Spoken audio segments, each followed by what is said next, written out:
President Trump's war on the poor will have long-lasting and devastating consequences for the people of this country that could end up take decades to rectify. His massive tax scam funneled even more wealth to the top 1%, while his cuts to important federal programs hurt those who need funding the most. And he's not even close to done yet. The Hill reports that 4,353 Arkansans have lost their Medicaid coverage due to failure to comply with the new work requirements enabled by the Trump administration and implemented in June. It's worth noting that these people may have actually fulfilled the work requirements, but are being stripped of their Medicaid for failure to provide documentation proving they've completed the 80 hours of paid or volunteer work demanded of them. People who fail to report the required work 3 months in 1 year are removed from the health care program for the rest of the year. Only 1,218 Arkansan Medicaid recipients reported the required work last month. The Hill adds that 16,357 failed to meet the required documented work last month, leaving them vulnerable to Medicaid expulsion in the near future.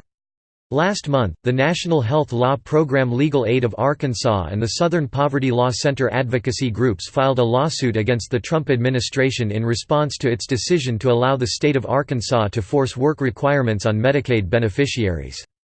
Reuters reported the lawsuit takes aim at the U.S. Department of Health and Human Services and has been filed on behalf of 3 Arkansas citizens who received Medicaid.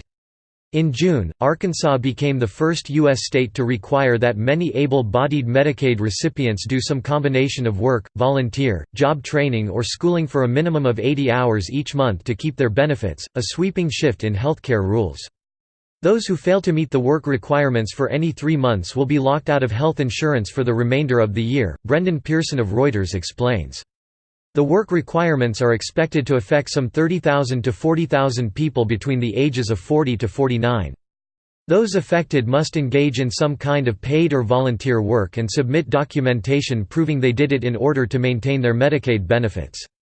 The requirement will be extended to individuals aged 19 to 29 starting next year. Recent studies published in the Journal of the American Medicine Association indicate that the vast majority of Medicaid recipients already work or would be exempt for reasons such as pregnancy or disability.